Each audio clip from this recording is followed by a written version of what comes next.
2009 থেকে 2017 সাল পর্যন্ত বাংলাদেশ সরকারের প্রত্যক্ষ বা পরোক্ষ মদদে নিখোঁজ হন 402 জন মানুষ। ডিবি অফিসের কাউন্টার টেরোরিজম ইউনিটে আয়নাঘরের মতো গুম ও টর্চার সেল রয়েছে এবং সেখানে বাংলাদেশের প্রতিরক্ষা বাহিনীর কাউন্টার টেরোরিজম ইন্টেলিজেন্স ব্যুরো দ্বারা পরিচালিত একটি গোপন আটক কেন্দ্রের নাম আয়নাঘর।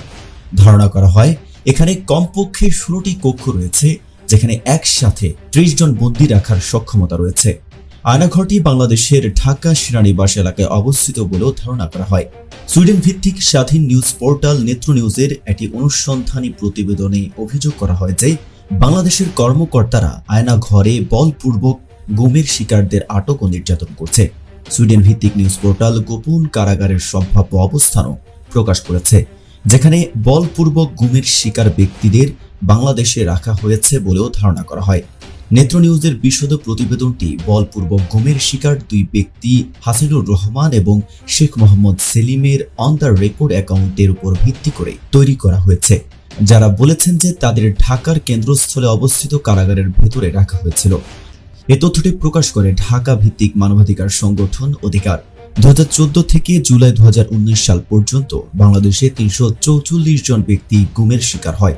তাদের মধ্যে 40 জন ব্যক্তিকে মৃত অবস্থায় পাওয়া যায়, 66 জনকে সরকারি হেফাজতে গ্রেপ্তার অবস্থায় পাওয়া গেছে এবং আইন ও সালিশ কেন্দ্রের তথ্য মতে 203 জন এখনও গুম রয়েছেন। যারা দীর্ঘদিন গুম থাকার পর ফিরে আসেন তারাও গুমের ব্যাপারে মনো অবলম্বন করেন। ধারণা করা হয় এসব মানুষদের গুম করে রাখা হয় আয়নাঘরে। আয়নাঘরে যারা বন্দী থেকেছেন তাদের মধ্যে রয়েছেন নর্থ সাউথ বিশ্ববিদ্যালয়ের সাবেক অধ্যাপক ও শিক্ষাবিদ মোবাশার হাসান, সাবেক রাষ্ট্রদূত মারুফ জামান, ব্যবসায়ী অনিরুদ্ধ কুমার রায়। এছাড়াও আয়নাঘর থেকে সম্প্রতি ছাড়া পেয়েছেন বাংলাদেশি ব্যারিস্টার ও জামায়াত ইসলামী নেতা মীর কাসেম আলীর ছেলে মীর আহমদ বিন কাসেম, সাবেক সামরিক জেনারেল এবং জামায়াত ইসলামী নেতা গোলাম আজমের ছেলে আব্দুল্লাহিল আজম আজিম, পার্বত্য চট্টগ্রামের রাজনৈতিক সংগঠন ইউপিডিএফ এর মুখপাত্র মাইকেল চাকমা।